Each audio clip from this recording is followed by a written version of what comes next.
Welcome to Decades of Horror, the classic era. I'm going to kick your head in if you don't get it down. That's what I'm going to do. This is episode 149, recorded April 9th, 2023. Gruesome Magazine. My name is Jeff Mohr, and on this podcast we cover the good, the bad, and maybe even the ugly horror films released since the beginning of time through 1969. In each episode, we'll discuss the monsters, spirits, psychos, and villains that have haunted movie-going audiences since the dawn of film history. Yay. Decades of Horror is partnering with Play Now Media. Classic Era is on, I think, 4 of their channels, or 3 of their channels. Anyway, Classic Sci-Fi Movie Channel, Classic Horror Movie Channel, and the Wicked Horror TV Channel, and also now on the free Classic Horror Movie Channel, and 70s and 80s are also on 2 of their apps, the the free Horror Movie Channel and the Retro Horror Channel, which you can get which is available on Roku. So, at any rate, cool stuff. And That's today's a lot movie, of channels. it is. Hey, they got a ton. Go to the Play Now Media and check it out because they got channels for everything. There's a Sasquatch channel. What? Ooh, There I gotta is get a that. Sasquatch channel. I have a friend that needs to know about that. Yes. Yeah. I was unaware of this situation. There are so many. So anyway, check those out. Most of those channels are available on Fire TV, Apple TV, Android TV, and some of the newest ones do not have the online websites yet, but they should be coming this summer. So at any rate, yeah, this movie is on Classic Sci-Fi Horror Channel, the Classic Horror Movie Channel, and the Wicked Horror TV Channel. With me this week are my incredible co-hosts. First up is Whitney Collazo, an accomplished artist, makeup artist, and writer. Whitney, how are you on this fine April Sunday? I'm all right. How about yourself? I'm excellent. Good. Excellent. I'm fired up to do this movie. You sound like it. Yeah. I have a story. It's not very long because my memory's not that good, but a little bit of a story. Anyway, also with us is Chad Hunt, co-host on Decades of Horror, the All of Them, film producer and director with Wreak Havoc Productions, and a comic book artist and writer. How are you, my friend? It's a little warm in here. A little warm.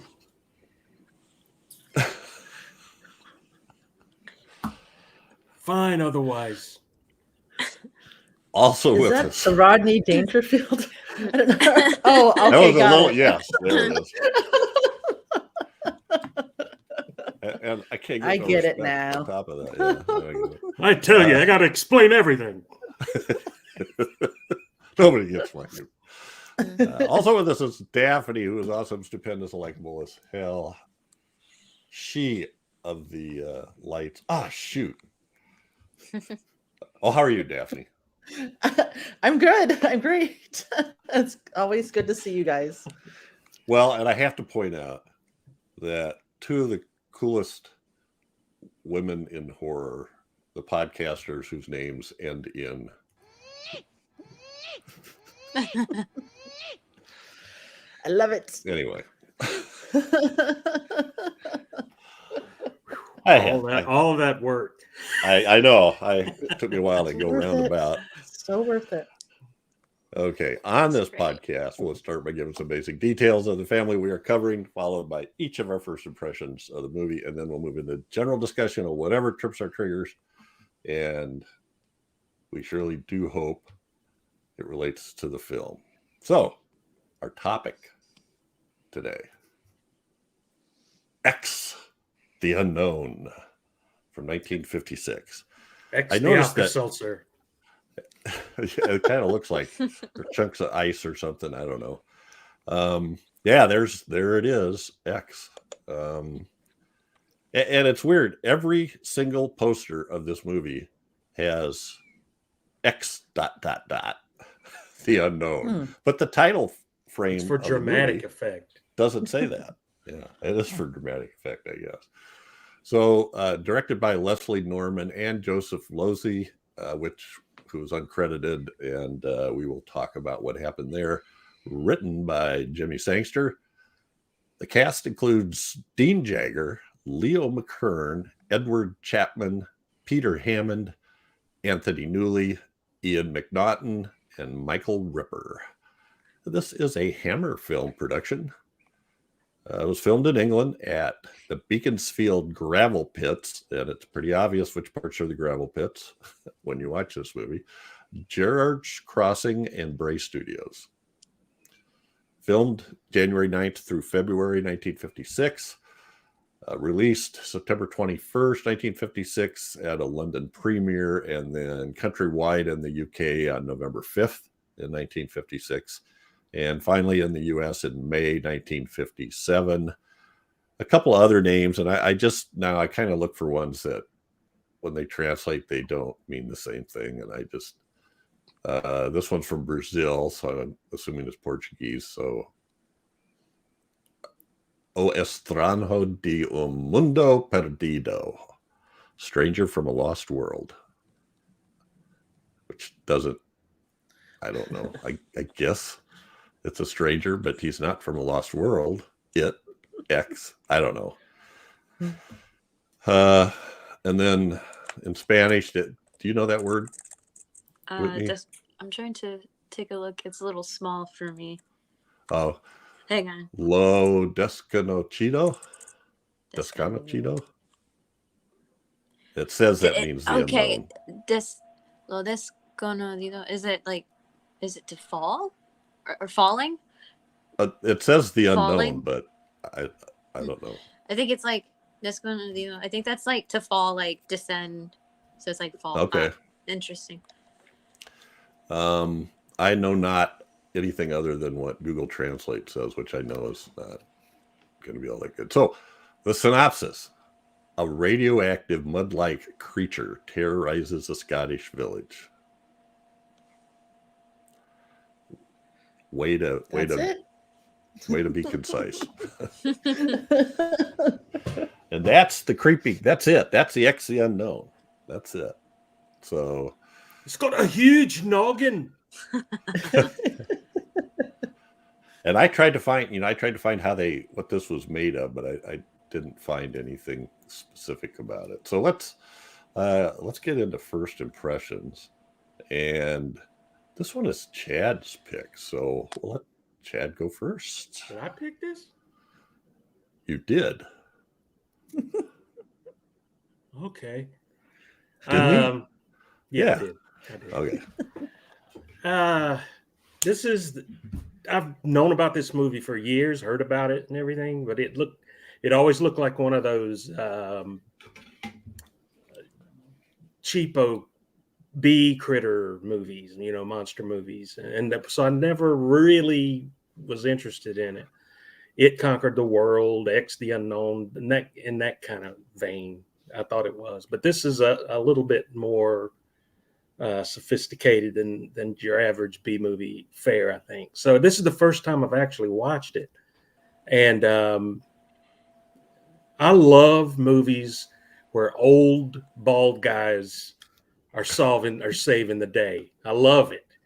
It's not a dashing lantern-jawed hero who saves the day. It's a bunch of old scientists and police detectives who, they had a big giant Italian sub for lunch, and now they're trying to figure out how to save the world. I love that, and that's what this movie's kind of that way. And so you got these fat bald guys, and they're trying to save the world from a ball of mud that is walking around killing everybody. And it's actually very, very good. And the science behind it is a little strange with the radioactivity and everything. It's like, turn your back, don't look at it, just go the other way and you'll be fine, which seems to be the way to get away from radioactivity. Don't turn around and look at it, just run away from it and you'll never be fried by it. But yeah, I love this movie. It's a lot of fun. It's got a pretty cool monster somewhere along the lines of the Blob. It's just a big glob of mud, and I would like to figure out how they did it. It looks like they just took real mud and just had the little miniature set, and they're tilting it one way or the other, get the mud to run whatever way they want to. But it was really cool. I love the characters in it. And it's I really enjoyed it. It's a little bit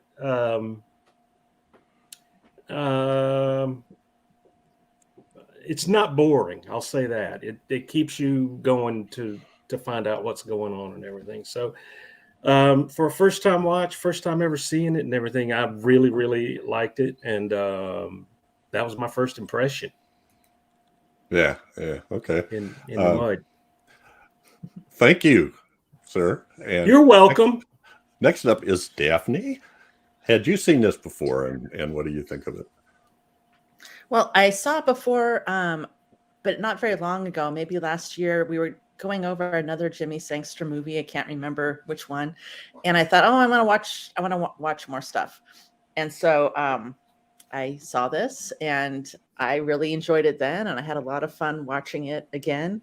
It's a good monster movie that moves really fast and doesn't have any slow points. And I appreciate the actor who was Adam, the main guy, Adam Royston, Dr. Royston. Yeah. Then that actor I've seen him in a movie with Danny Kaye. And I always kind of liked how he talks. He's one of the Holiday Inn. Yeah, one of those. Holiday Inn, yeah. And so I kind of like how he talks and stuff like that. And I like this, a lot of the scenes and the graveyards, and that was a lot of fun. And when I first saw it, I didn't know its relationship at all with Quatermass. I just thought, this reminds me of Quatermass. I mean, not that it has a huge relationship, but that kind of feel and vibe and stuff. So I thought it was a lot of fun. Yeah. I also didn't put together that it was Hammer until, that doesn't make any sense now, but I don't know. I guess I'd been seeing a lot of stuff from Hammer that was in color. And so I was kind of like, I don't know. Surprised. Well, and you get a big Warner Brothers splash at the opening of the movie too. Mm-hmm. Yeah. Just a little on the misleading. It's not misleading, but anyway. Okay, Whitney, how about you? Had you seen this before, and what are your first impressions? I have never seen this. This is the first time I got the chance to watch it, and so what Daphne says, I got almost a Quatermass vibe from it as well. And I think, if I remember correctly, when we had a discussion about Quatermass, we talked about how some of the elements were related to what was going on with that were almost earthy, and the relationship of what's monstrous, what's between earthy and what's not, what's a threat to humans. And of course, monster vibes and similar situations here, because it's a radioactive mud source. It's almost an earthy kind of substance. So I mean, it's wild. It's definitely also got a blob look and feel to it too, which I really enjoyed that movie also. And I don't know, something about some of the special effects were kind of crazy and wild and special to me too. Certain scenes where faces melting off. That's so good. I just love stuff like that. So no, it's things like that. No, but yes, the characters as well. But no, I was such a nerd over that stuff happening. The faces melting. Man, this is fun. Yeah. The boils, kind of like those, the festering, the burning looks. Yes, it was great stuff. Yeah. It was pretty good. Okay, thank you very much. And since I had time to look this up, the movie that he was in, Daphne, is White Christmas. Oh, White Christmas. I get them confused. It is, because they are the same kind of premise. I think the song White Christmas won an Oscar for Holiday Inn, and then they decided to put out another movie and just call it that and do it again. And this time it's Bing Crosby and Danny Kaye instead of Bing Crosby and Fred Astaire. Anyway, they're both really fun movies. And he's kind of a cool guy. So my story about this movie, X the Unknown, is I've told you before about there used to be Monday through Friday was a 4:00 movie. And they would have theme weeks like science fiction or horror or whatever. And this was one of the movies that would cycle through that. And it scared the crap out of me the first time I saw it. I don't know, just the whole idea of it. And I think I saw this before I saw The Blob. I was probably about 10, maybe 11. But this whole concept of it. And when I went back to horror years later, I had a hard time finding it because I kept getting it mixed up with the Quatermass experiment, with which Americans wanted to call the creeping unknown. And I thought, well, that sounds like the movie I remember, this. So it took me a while to figure out which one was which. I was always mixing them up. So the weird thing is I watched this a couple of years ago, and I wasn't very impressed. I felt like it was kind of slow and I got kind of bored, but it must have been my mood, because when I'm watching it for this podcast now, I loved it. I absolutely loved it. You got those two pairs of soldiers, Spider and Haggis, who they set up right at the beginning to be like, they're sort of I don't know if it's really comic relief, but yeah, they're the two guys that are bickering all the time and getting yelled at by Sergeant Grimsdyke, played by Michael Ripper, which is also really cool. And I believe this is his first Hammer film. Anyway, I loved it. I loved Dean Jagger. It so has a Quatermass feel to it. And I love Leo McKern. I just had a great time watching it. And the music, wow, the music was great. It really ramped up the excitement. Had a lot of those equivalent 3-note creature things in it. Before I forget, and I think maybe I'm not sure if I put it on the card or just skipped it. I did just skip it. The budget for this film was about $60,000, and the domestic box office from Ultimate Movie Rankings was $900,000.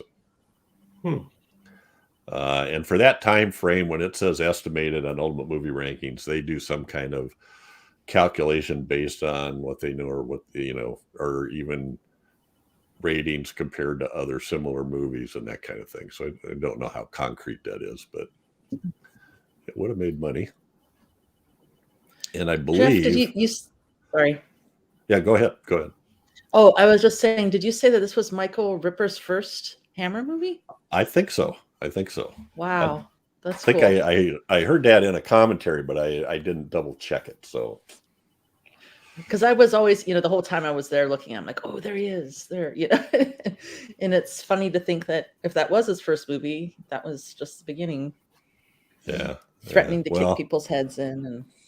There's a lot to talk about here in terms of the direction and the writing and the actors and stuff. So, but before we go into that, it is now time for Taglines with Chad.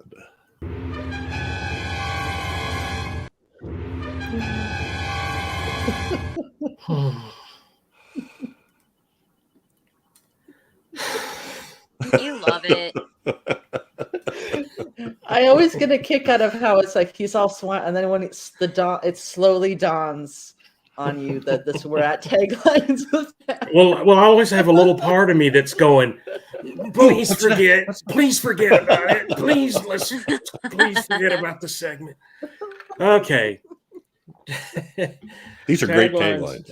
These are great taglines. We'll see. We'll see.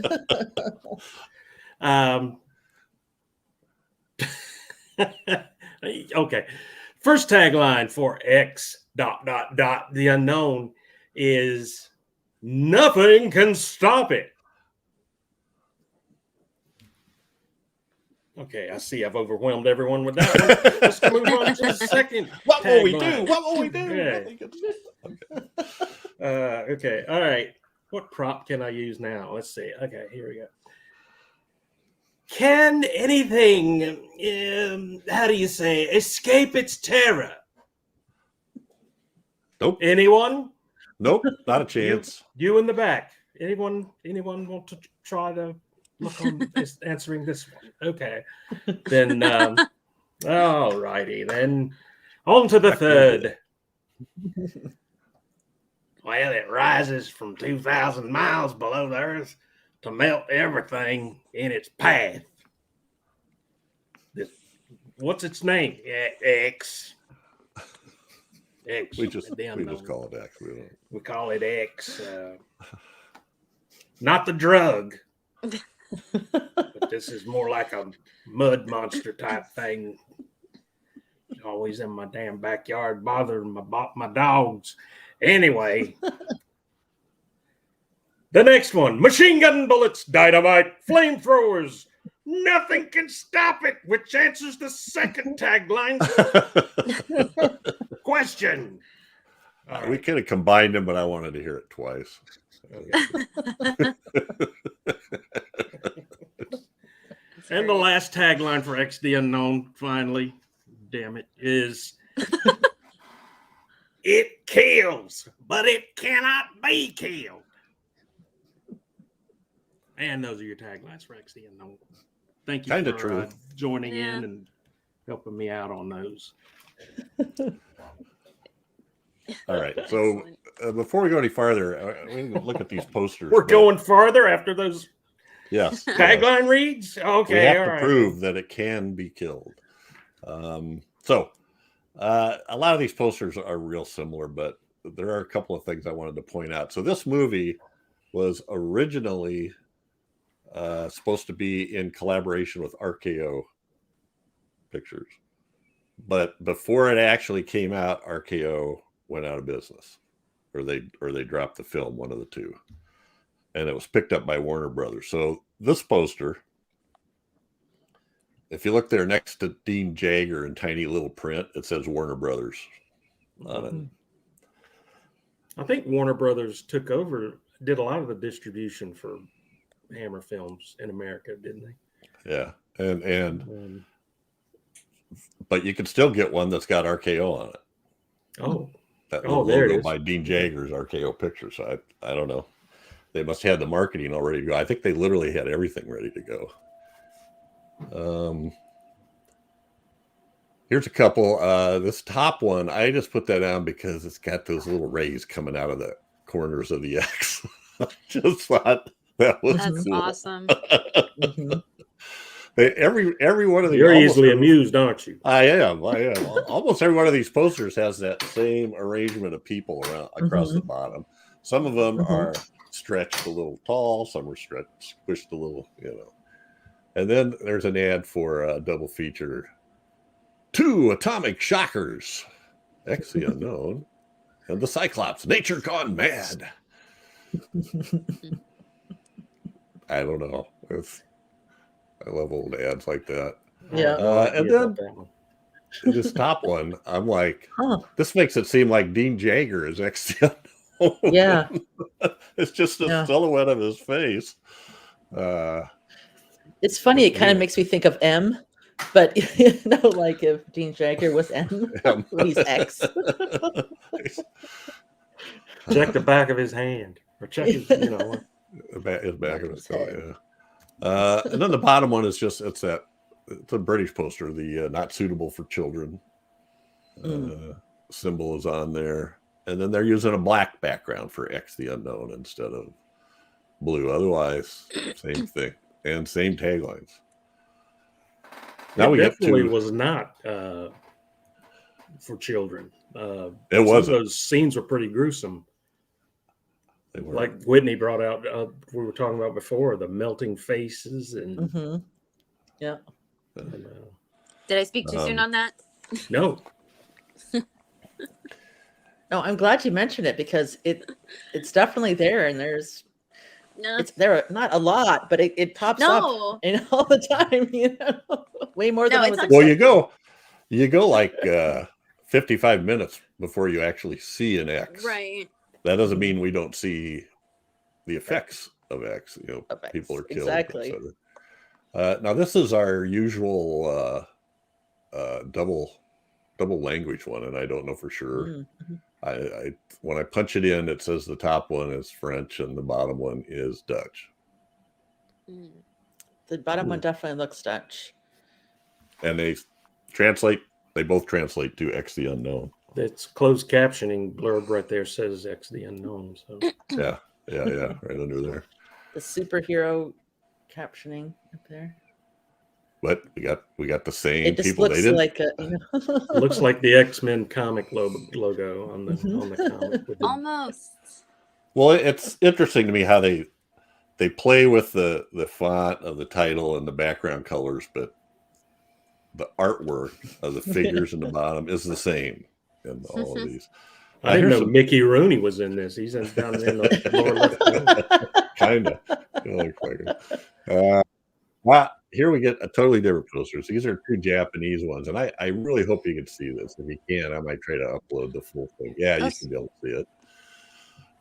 Look at that that color one. That looks like one of those drop fishes or something, or teeth. Does he have teeth in there? Yeah, you know that blob. You know what that fish is? It's like they stuck that in there. Yeah. It's like Ponyo, but not a very friendly one. I don't know if anyone knows what I'm talking about. I was thinking they must have got this mixed up, but I looked several places and they all connected them to X the Unknown. So, and those are the people in the movie. You see the preacher, and then in the top one, Zena, the nurse. Yeah. But they had to stick googly eyes on it. I know. It's just extra decoration for Easter. Weird fish with teeth. I didn't see any teeth on X. This is what it would look like if it was light out, maybe. I don't know.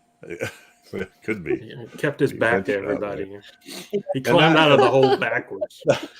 Well, we don't know what people saw. They were just going, so. Well, it's a typical. That's true. The whole first 2/3 of the movie, you don't know what they're seeing. They might be seeing a googly-eyed monster with teeth. Yeah. A giant fish. No.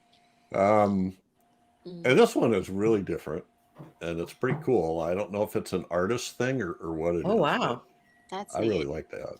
Yeah, that's cool. Yeah, I like that.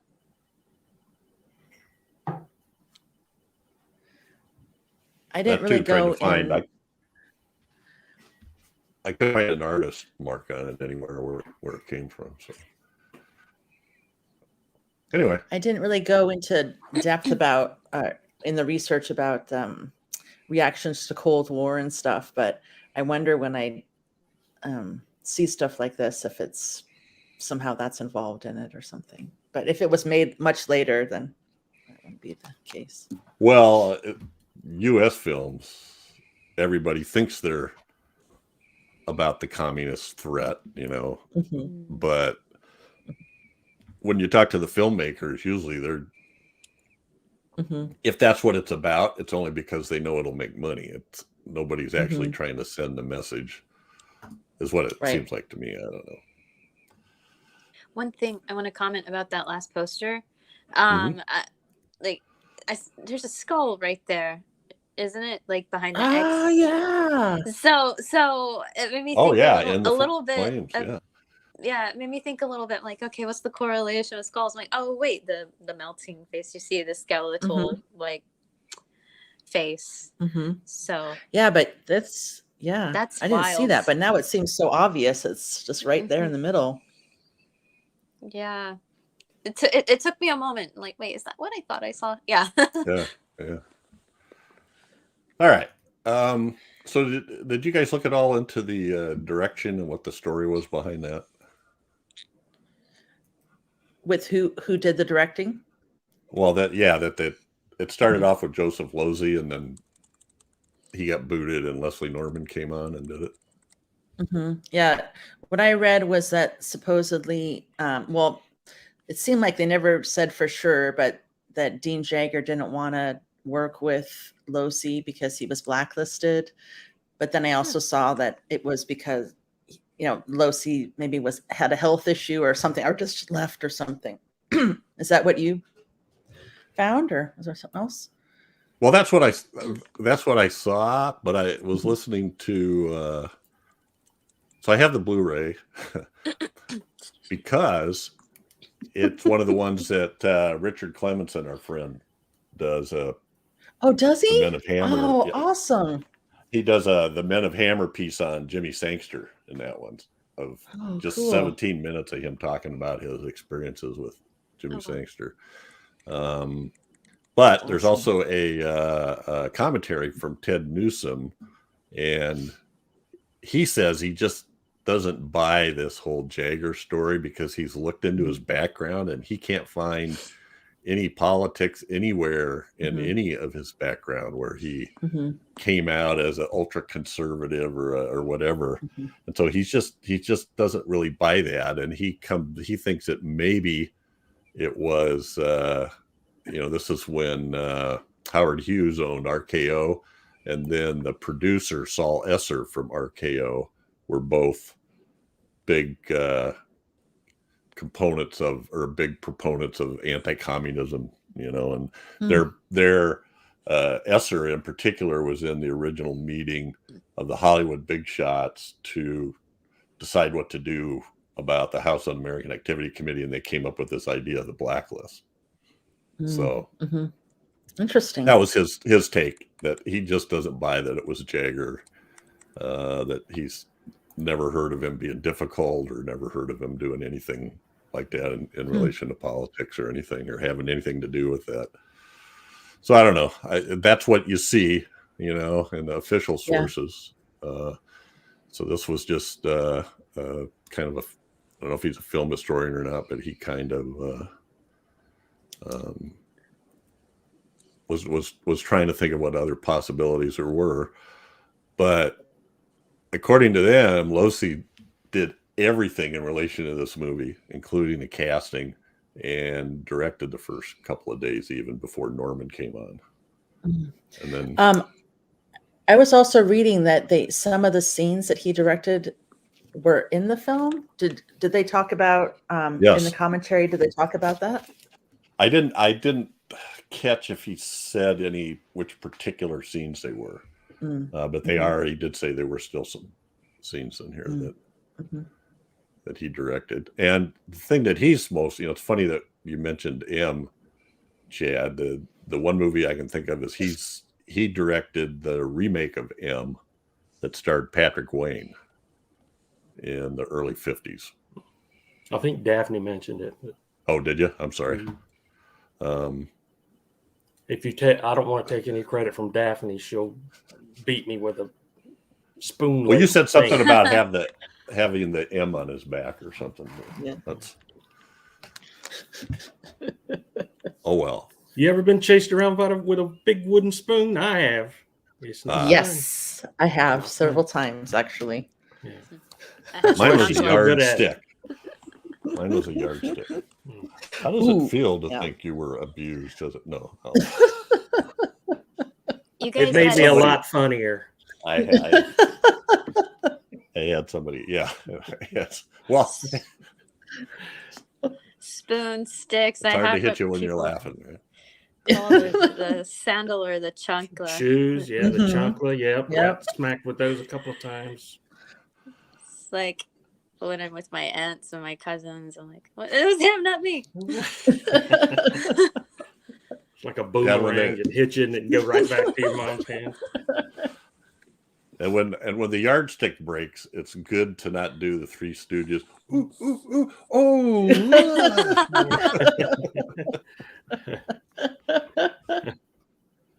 All right.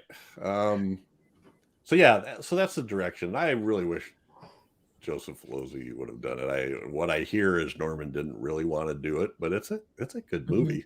Maybe the actors carried it or the crew, but it was a good watch. So we have and just anything you want to talk about, just whatever you think of. But here's Dean Jagger and Leo McKern. McKern plays the not inspector Yes. from the Atomic Energy Commission, I guess, or wherever he's from. And there he is with Ian, the kid Ian that yes, we're talking about. Yes, or and the I'm glad you Ian. said that because I wanted to point that out. Our friend Alistair, and I don't know if this is on a podcast somewhere, but our friend Alistair Hughes in New Zealand said he once interviewed Fraser Hines, the actor that played Ian, who was the kid in the background egging on the other kid, you know. Yeah. You dared, or I dared, or we have a pact or something. I forget exactly what that was. We took an oath. We took an oath, yes. I love that scene too, because it just seemed it was totally believable. These two kids kind of egging each other on, pushing each other in, and then this thing happens. Well, they do a great job too, and I feel bad. I got so many pictures up here, but that's one I left off. So I'm going to pull it up really quick, because if that definitely shows a scared kid. Yeah. That kid, and that's not even good. he goes farther up the scale than that. He does a great job. And that young man is Michael Brook. Yeah, I thought they did a really good job. And I like how Ian didn't want to tell on his friend, or he didn't want to even, and then the kid dies. I was like, wow, the kid's dead. He died from radiation exposure. Should have took a page out of Grimsdyke's thing, and the kid's not answering. Hey, I'll kick your head in. Is what I'm going to do. You want me to get my chancla? You'll tell me what I want to know. So we've kind of joked about or talked about how this reminded us of a Quatermass film. Well, apparently originally that's what they wanted, and they couldn't get Nigel Neal to do it, and they couldn't use his character. So they made up this Royston and the inspector, to kind of take up the slack there. Not the inspector, Leo McKern. And this was Jimmy Sangster's first feature script.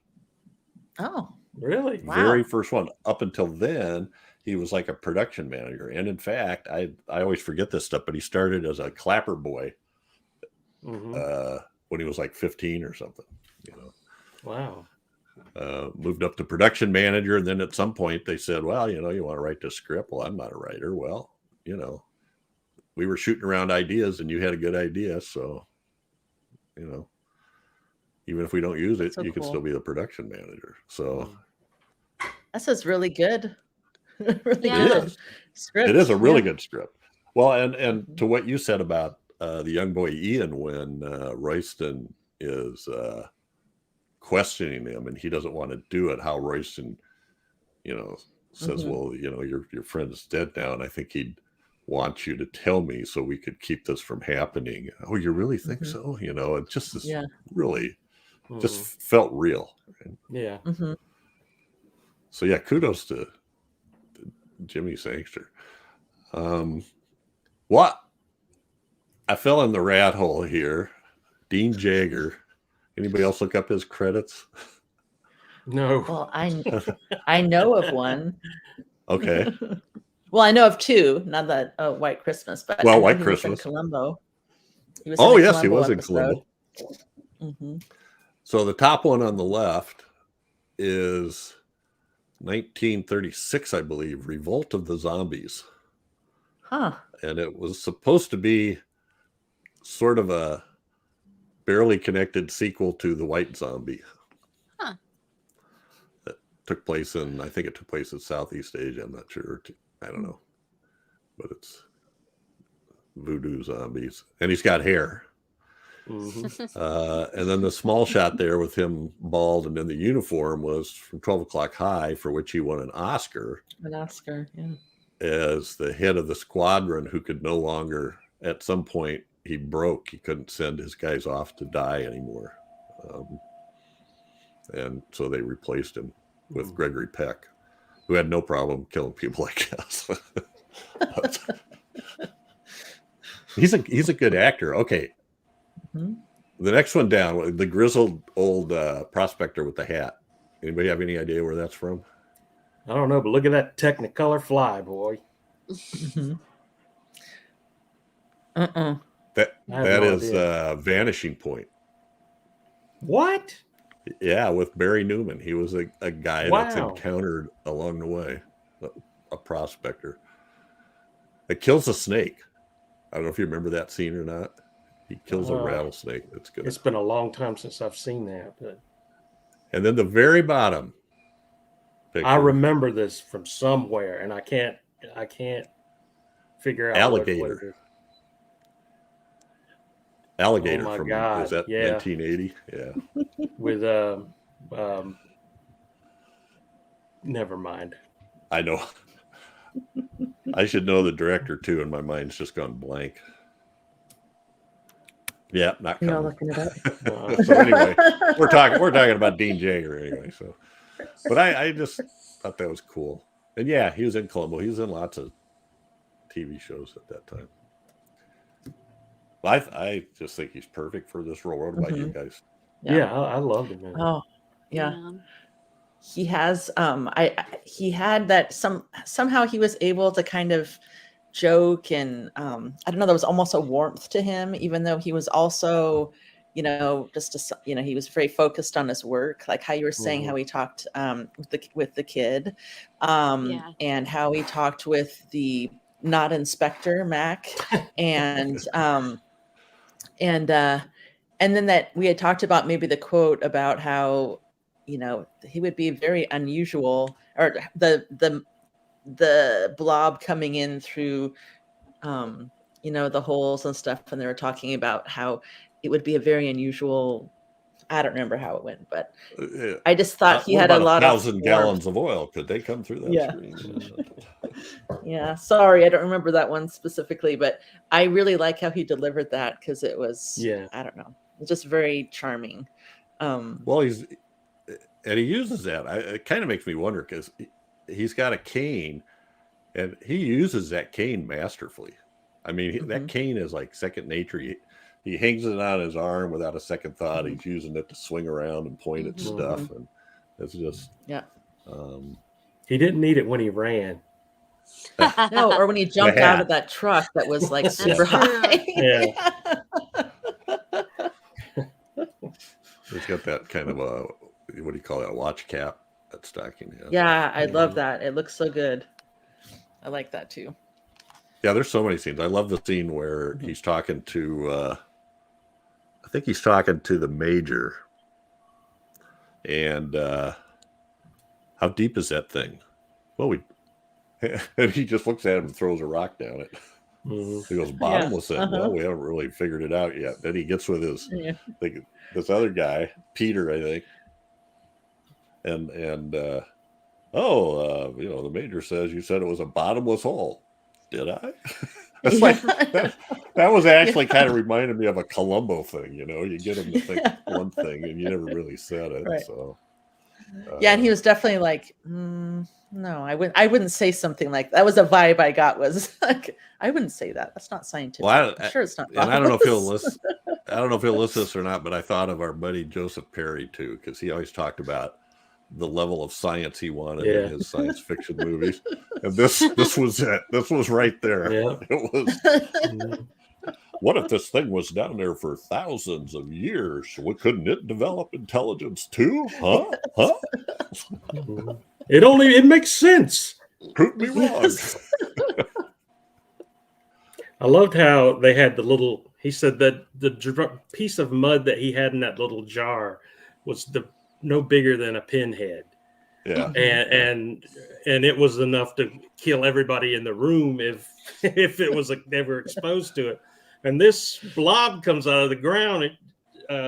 Exponentially speaking, it should have killed everybody.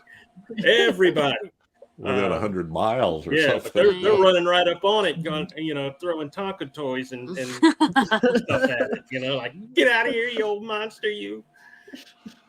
I loved that scene in the lab when that particle blew up. Yes. I played that over several times because I think that really scared the shit out of those actors because it looked like they were really there. And the camera pans, you notice how the camera pans a little further, a little back between them. And then when it goes off, and then this huge flash, and then stuff just starts falling apart. That was really well done. I thought I couldn't see it. Get behind this flimsy plexiglass. I was just thinking that. Get behind the screen. Get behind the screen. This super so was that stuff called tritium or trinium? Trinium. I thought that's what they were saying, but the subtitles said tritium. Tritium? It always sounded like trinium. But, I've learned to not trust subtitles. Well, that's true. I'm going with trinium. I can't remember for sure, but I thought it was trinium. Yeah, the super radioactive stuff, and they got like a 3-foot wide panel of glass. Get behind the screen. Good thing it can't get over the top. He had this awesome. The other major science scene was awesome. A Rector set contraption. Was awesome. Yeah. I mean, that's the kind of stuff you made when you were a kid, Yeah. And he just liked to play with it. It seemed like sometimes he's just running it back and forth, back and forth. Here, watch this. I'll open the lid, I lift it up, and then I'll drop it, and the lid will shut. The technology back then was just, if you're going to lower a guy into a crevice in the earth, a crack in the earth, you would think they would have something besides two grunts turning the crank. And he's like, with a major gear reducer on it. They're like cranking away.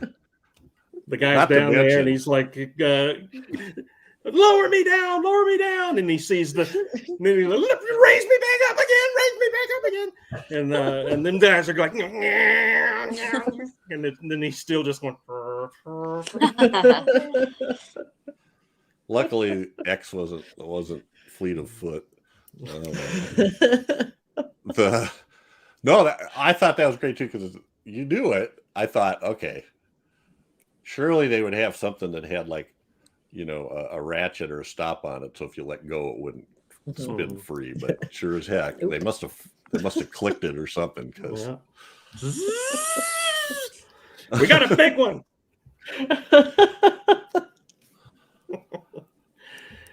Wow, you guys really scraped him up on the way back up the tunnel there. All right.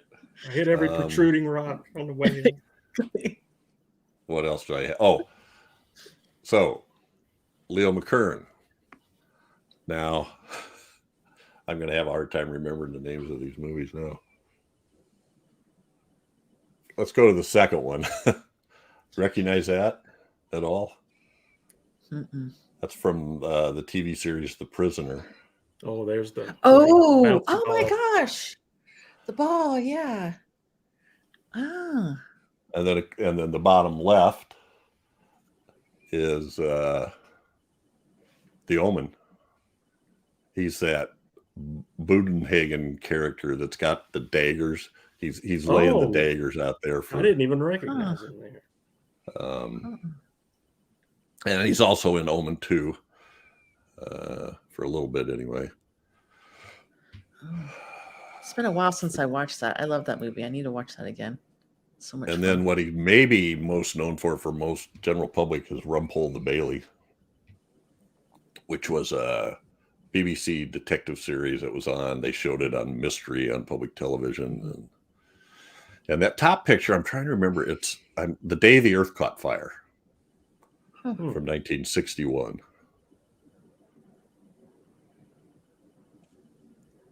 I didn't recognize him in the movie, but these other pictures, I think maybe I saw him more when he was older. Yeah.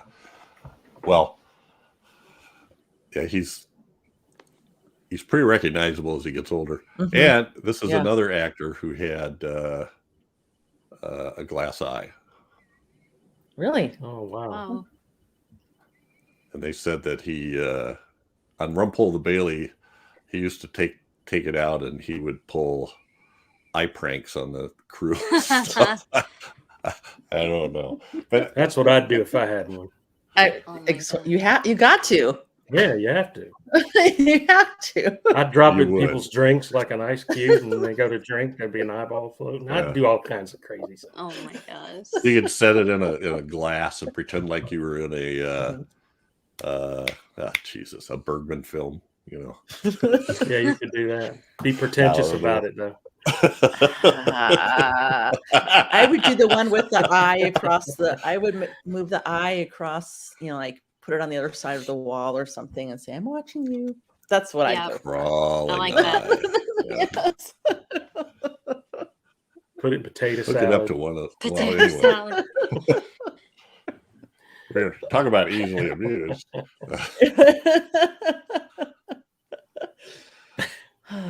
So yeah, the day the Earth caught fire. I need to see that. I think it's like U.S. and Russia test atomic bombs at the same time by accident, and it changes the axis of rotation of the Earth.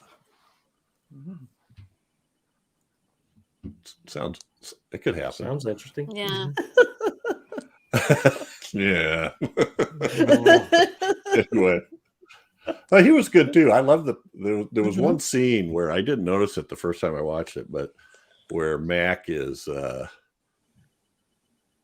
who's the Peter Elliott is like Royston's assistant, and his father is the head, the stuffed shirt. Oh yeah, head. yeah. Mm-hmm. John Elliott, played by Edward Chapman, and there's a point where Chapman is telling Royston to get on with his story, and you don't have to go into so much detail. And Mac goes, "Oh, I kind of like the detail. I don't know nothing about this stuff." And then he smiles at the other guy, and then you see him go, like he got the evil stare or something. He doesn't take saw that on it, this time too. Even though you can't see the other guy. I thought, that's great. These guys I always wonder what all they're doing when their camera's not on them. That was nice. So he was good. Yeah, I thought he was good in this too. Mm-hmm. Yeah. So maybe I did. Yeah, so here's the father and son. So there's Graham Chapman on the left. Now, Graham Chapman, or I'm sorry, not Graham Chapman, Edward Chapman was, there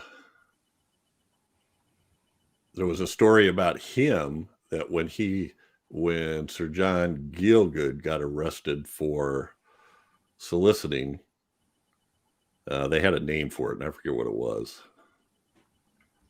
But it was basically cruising restrooms for homosexual sex. Then he went around with a petition to try to get him banned. And that Laurence Olivier threw him out of his dress room when he showed up with it. Who does he think he is? Oh.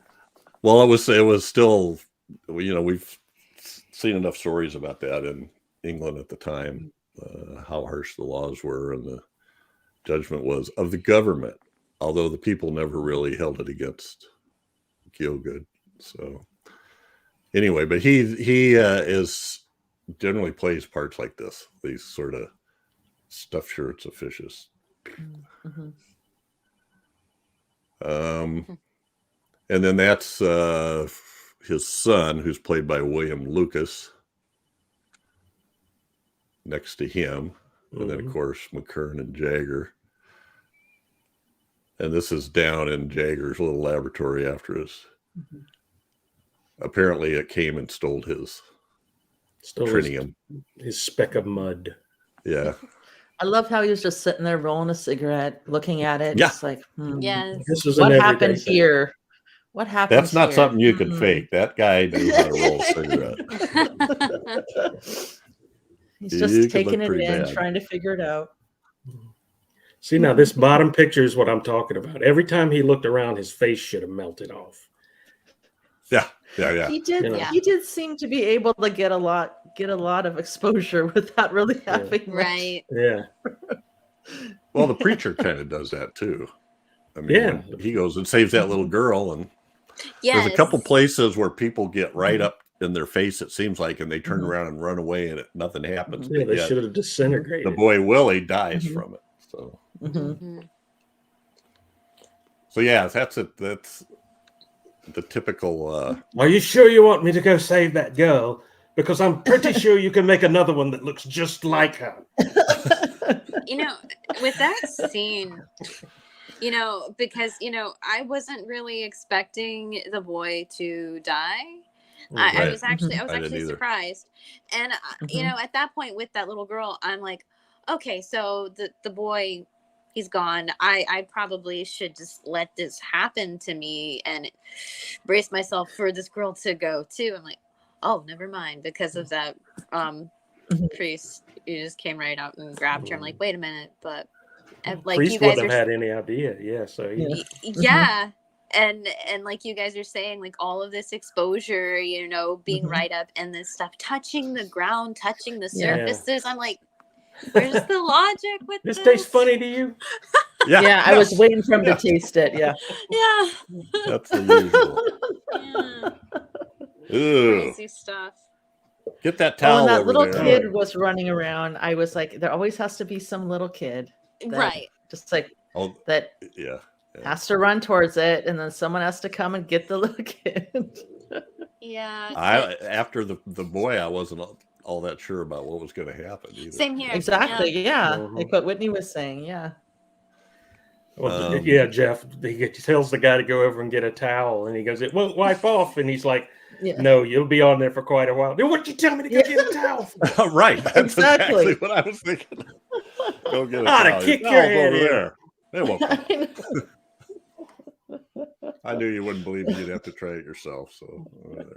So yeah, in this bottom picture, this is where Peter is like the volunteer bait every time. Like he's the guy that goes down the hole, Mhm. and then he's the guy that gets in the Jeep. You sure you want to do this? Yeah. And all he's got is a lead. I assume it was lead. There's like a 2 or 3 inch lead panel sticking up. Yeah. That's got the little canister on the other side of it. And then he keeps backing up farther and farther, and everybody freaks out. And actually, that was pretty good acting, I thought. Yeah. Dean Jagger, that was pretty good when he runs out of the car screaming, no. Anyway.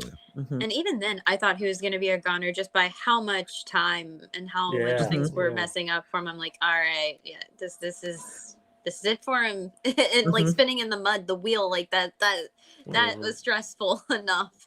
Yep. Well thought out plans. Magically caught at the last second. Yes. Let's back up until we get back up as mired close as we can. We might get stuck. Nah, it'll be fine. Yeah. We'll put Peter in the hole. Yeah. All right.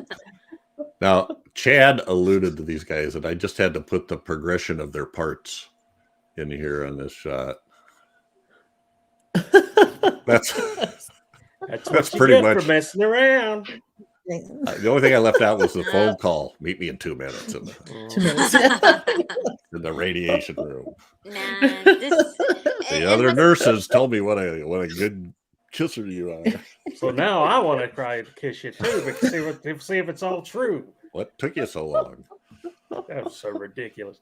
Even as ridiculous as it was like one of the best scenes ever, just because of what happened to them. Philanderer.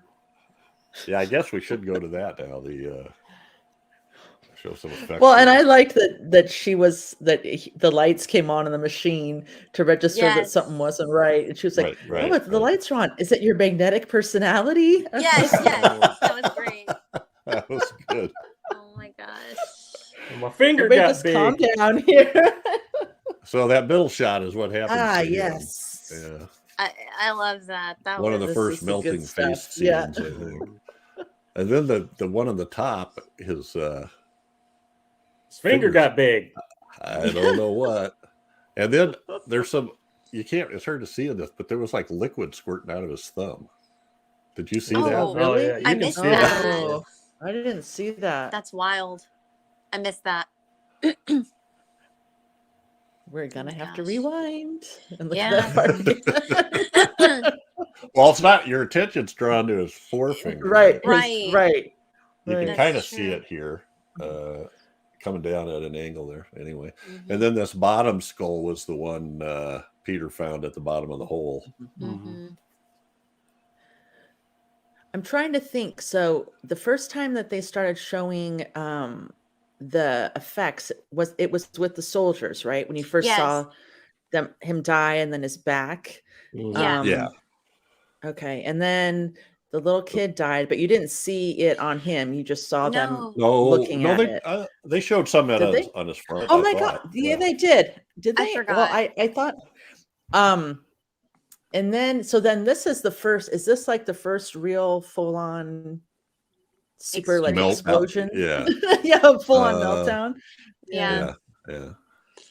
No, I totally forgot about that with the boy because I think I was just too distracted by the way he was acting, and how everyone was reacting, and it left my mind that you would see the burns or that stuff.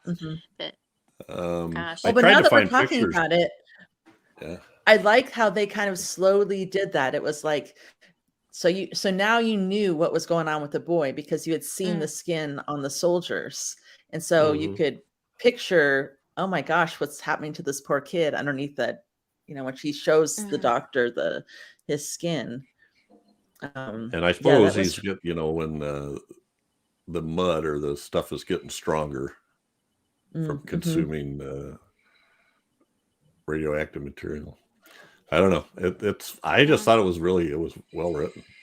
I had some questions, and then just when I was thinking, wait a minute, why is it killing these people? I thought it was going after the uranium. It's just kind of blindly killing them. Well, then he draws his straight lines on the map, and you go, oh, they just happen to be in the path from the creature to that explains it. Yeah. Did we ever talk about like the sound effects of when it was coming? Like when you hear like staticky. Did you guys pay attention to that? Like the staticky sounds, like a Geiger counter. Yeah, it was like a Geiger counter noise. Yeah. Well, and then nice.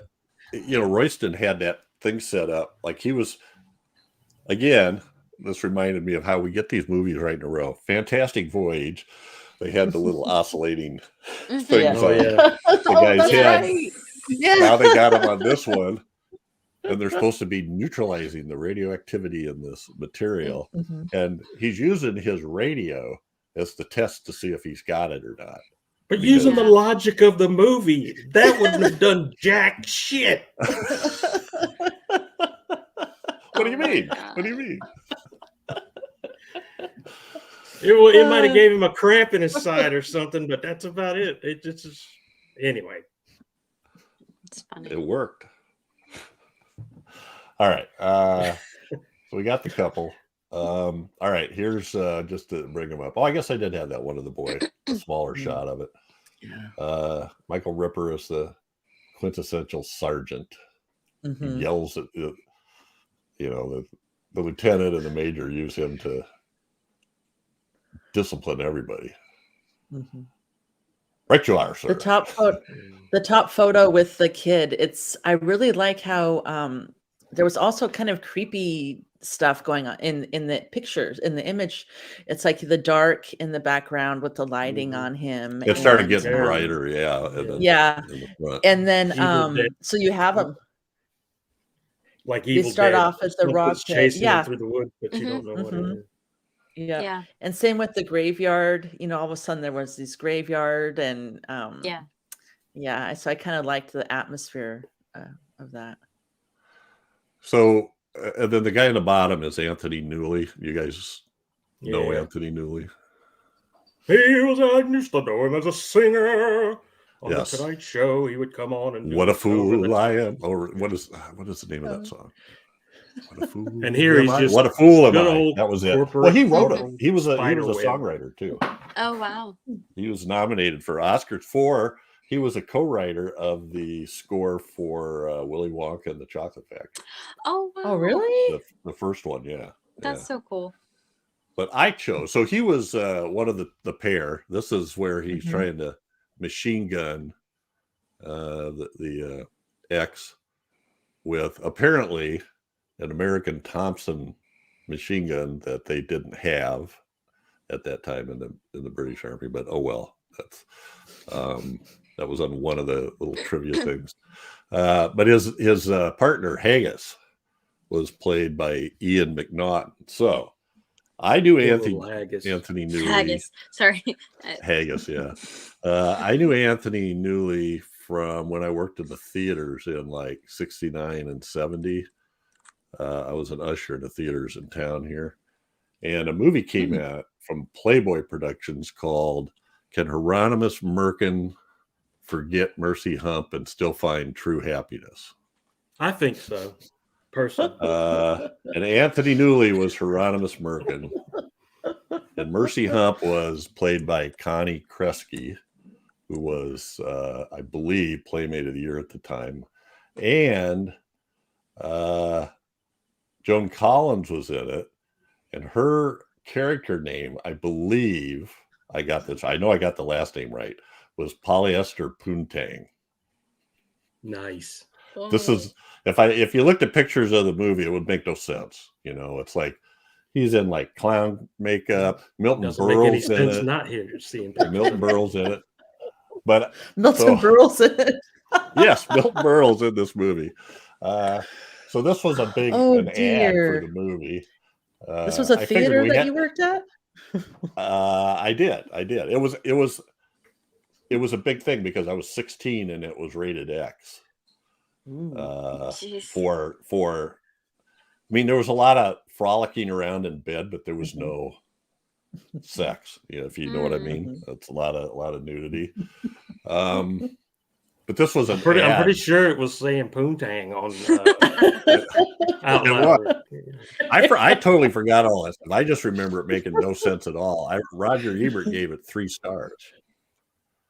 I'm just saying. So anyway, okay. It's sort of an avant-garde attempt that didn't make any sense. But Ian McNaughton, the other guy, he directed 45 episodes of Monty Python. That's why I put that up. Great. Okay, cool. I know. That's I cool. know. Anyway, go ahead. Great. I'm sorry. Oh no, it's fine. It's just like the word haggis. Doesn't that mean like sheep's stomach in Welsh or something? Yeah. Lungs, brains, and livers wrapped in a wee sheep's stomach. So every time I heard his name, like, oh, that's not a very good name, is it? Neither one of them had good names. Anthony Newley's name was Spider Webb. Spider. That's right. Well, and he was sort of the blue collar Cockney accent, and the other guy was the thick Scottish accent, Haggis. Yeah. But yeah, I don't know how many. I didn't look it up. I'm not sure there was much more than 45 episodes of Monty Python. That's pretty. It's pretty neat, though. One of those things that we see over and over again, but it's not always. My favorite scene with those two is when the earth cracks and they're both standing there and they're like, Haggis is like, I'm not going down there. Yeah. And then Anthony Newley, Spider, goes, well, there's no danger. I just, it stopped, so there's no danger. Then Haggis goes, I'll go down there. Once it I'll go down there glowing now, or whatever. Yep. Careful, Haggis. Well, the top, that picture of the other thing is in the. I put up this picture of Anthony Newley just because I felt like there's so much. I don't know. Missing.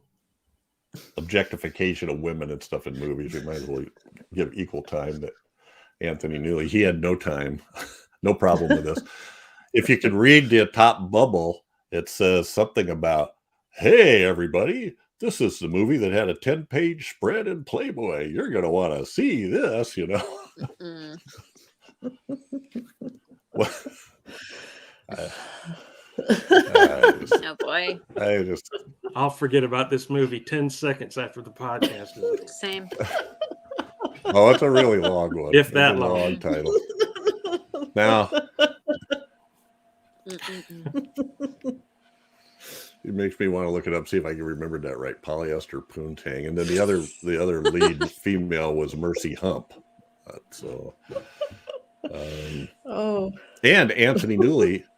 I don't know if it's because of this movie, ended up marrying Joan Collins for like a couple years. I don't think it was very long lived.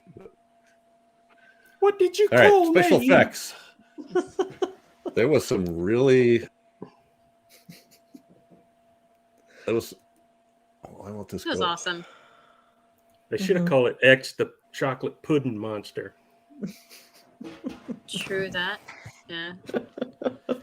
Now I want chocolate pudding. All right, now I see do if I too. can- Too There bad we Jeff go. doesn't have the refrigerator behind There was him some- anymore. Anymore. Yeah. Yeah, there was some pretty obvious miniatures in this movie. Yeah. It's Those I are don't know. It's Look hard at to the make. ladder and the platform painted on the inside of the garage door there, or whatever that is. oh yeah.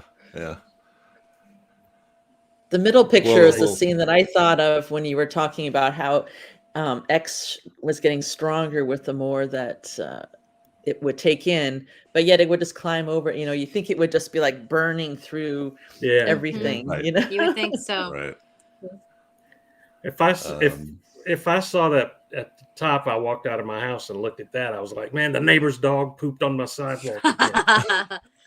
It makes me think of like Yeah, Joe there's Dirt. He's tiny like, I little got poo signs on there. me. I got the poo on me. Now, the bottom picture is a great example of how flames on miniatures just don't work. They almost have to be superimposed. Mm-hmm. It would have been a lot cooler if he was always like on fire or Yeah, glowing or something like that. Well, see, that's the thing. You guys tell me. Here we go. Here's some X's. So the bottom two, it looks like he's glowing, but up until then, I could never tell for sure if it was glowing or if I was getting like sort of wet reflection type things. it just Did looks you like guys think it was- reflection on the other stuff. Well, you would think there would be more of that previously or going on, especially because, you know, I brought up the sound. Like, it has like a staticky sound. You would think it would have something more to show. I mean, not that I'm complaining about it, the imagery, but I mean, it's wild how we go from seeing just the blob likeness of it and then seeing this substance that looks like almost electrifying or whatever. Getting stronger, I guess. Yeah, I guess so. Yeah. I'm telling you, Everything should be dead. Like 50 minutes into the movie before we see you see it. Yeah. Before we see the X. Everything up until then was somebody going and running away. Which works well. I mean, I don't know. I don't know. After the 7th or 8th time I was watching somebody recoil in terror, I was like, man, this is BS. I almost did this to myself to the screen. When are they going to show the monster? The only one that was not afraid was that little girl. She was just curious. Yeah. Little girl's like, snacks. Chocolate pudding. Exactly. These are the last ones. The scene up at the top is the one where the major thinks he took care of it just because he set off a bunch of explosions and flamethrowered it. And I don't know. Now cemented over. But the bottom one is like the ending shot. Yeah, what was the last explosion all about? They didn't even explain it. No, they what was didn't. that all? Yeah. I don't know. I don't know, but it shouldn't have happened. And then they're going, you did it, you did it. Then it blows up, and Mhm. Royston says that shouldn't have happened, and then everybody walks away. Yeah.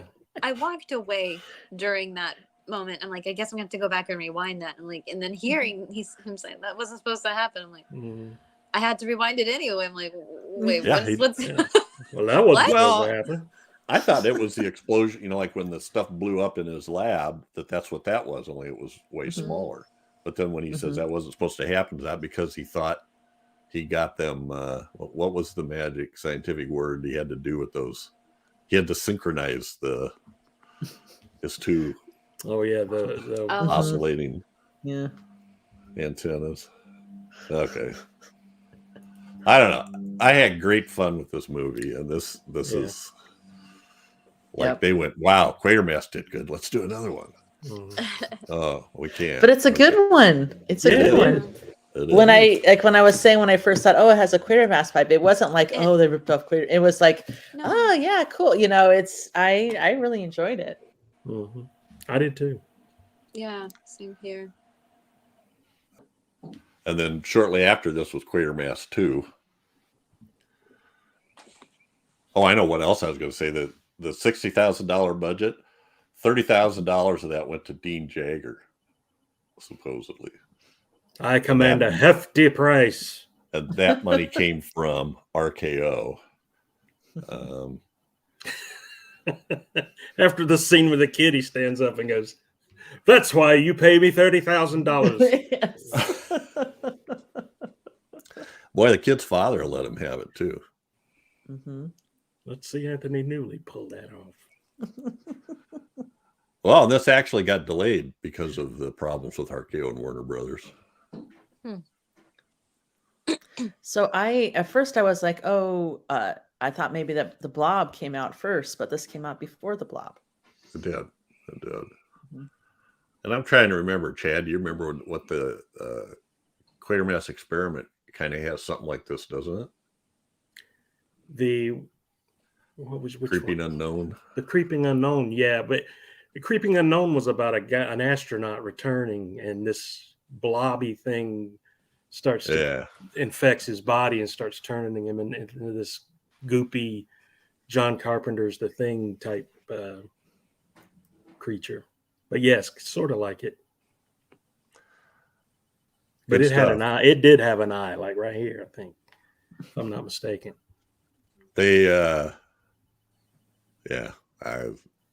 the scene with the unknown going over the building under the truck was reminiscent of the Blob, or vice versa. I guess the Blob was reminiscent of that. Some of the scenes in that.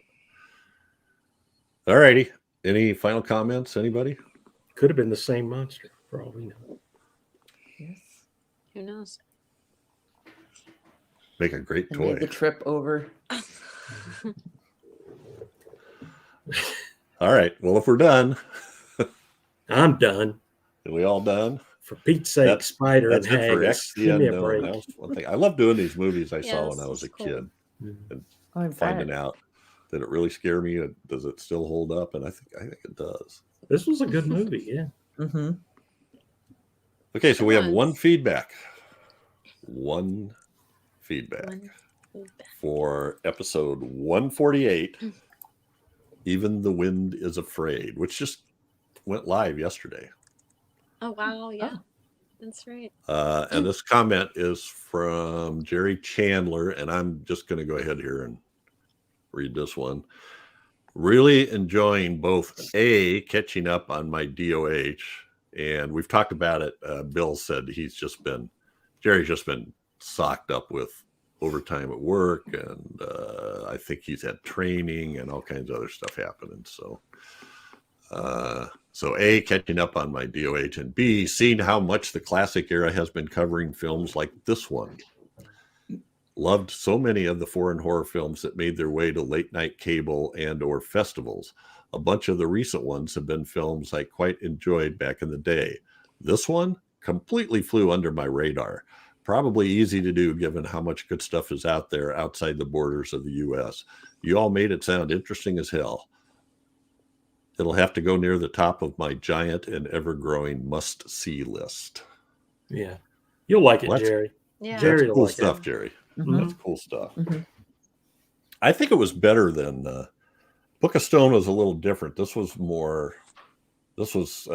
scarier, I think. Had a more atmosphere than Book of Stone. I don't know. All right. Well, that's it for this episode. And unfortunately, Grue Believers, we have some sad news. Whitney is leaving the Classic Era Grue-Crew as a regular member. Hopefully she'll be back. She's welcome anytime. But, it's great to have so many opportunities that there's more than you can say yes to. So I love doing this. I remember Whitney coming on. I think she guested for The Dead of Night. I did. Was your first one, and then joined us for good a few episodes later. So somewhere in the neighborhood of, which one are we on? About 100 episodes, I think, at least. Yeah. With us. So it's going to be really going to miss your insight and your Whitney. stories about your I missed nephews this and your Oh my gosh. and the guys. movies you pick. Yeah. I mean, I've had so much fun, but it's not like I'm not gonna come back at all, period. I mean, when I have the time, I would love to come back and pop in for, our we're the friends that discuss the movies, and oh my gosh, I don't know. I love it. It's been so much fun, but I hate to say I do have some important things coming up my way, and I'm a little swamped, and I'm gonna really, really miss being the regular, but I'm sure there's gonna be like some special moments here and there that I can share with you guys at some point. Cool. So You better. Yeah. But yeah. Absolutely. And don't hesitate anytime you want to come back. Talking to you. Yeah. Oh, I love you guys, and I love the feedback. I love everyone that has really been making all of this feel the fun, to feel part of it, because that's what makes this special.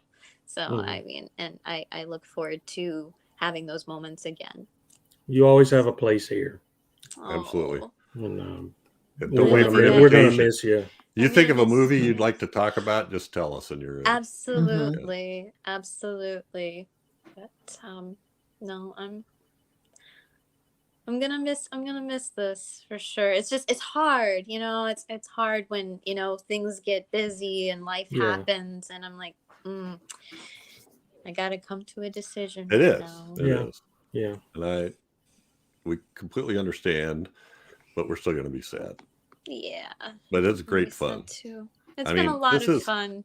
Whitney, the woman who picks Plan 9 from Outer Space and Attack of the Killer Shrews, or just the Killer Shrews, I guess. Yes. But also these great Mexican horror movies that we wouldn't have seen otherwise. So yeah. It's great. No, I mean, we have to pick some bad ones every now and then, I mean, it's those are fun, all the that's what makes these conversations great, all the good and the bad and the cheesy, the creepy, but all of it. It's what makes this great with all of you. Well, we're gonna miss you, so I'm gonna miss you guys too. Don't be a stranger. Sure. I won't be. I'll throw some stuff your way. Like if, even if I'm not able to take a look at it, I'm like, hey, can you guys do this? And maybe, maybe I can check it out later. Yeah. Let us know how you're doing and what you're into. I'm sure the listeners would love to keep up with what you're doing. Not only us, but I'll be stalking you on social media too. So. Oh, sure. It's been hard. It's been hard to like some of the stuff that I've been part of or working on. I can't say too much about, but I'm really looking forward to when I can express more. Oh yeah. But the things that I can express like some personal artwork that I've been holding on to that I would like to take the time to share. So I mean, if people want to continue to follow some of my art or whatever, feel free to. And everyone else, don't be a stranger to me either. Drop the line anytime. Do you want to tell the audience about your YouTube channel and all that kind of stuff? That's right. I totally, I've been so bad at plugging myself for everything for a while. Again, kind of life happens. Things have been busy, but no, I haven't done that much. Yeah, I have a YouTube channel where I discuss horror folklore associated to characters and creatures. Sometimes I'll demonstrate makeup or artwork that pertains to that folklore or horror character or something. So amazing stuff. I'm a big super interesting and fun. Yeah. Thanks. Which I do plan to again share some of that again. I've just been holding back on some of that stuff because I've had other things going on. But what's the name of your YouTube?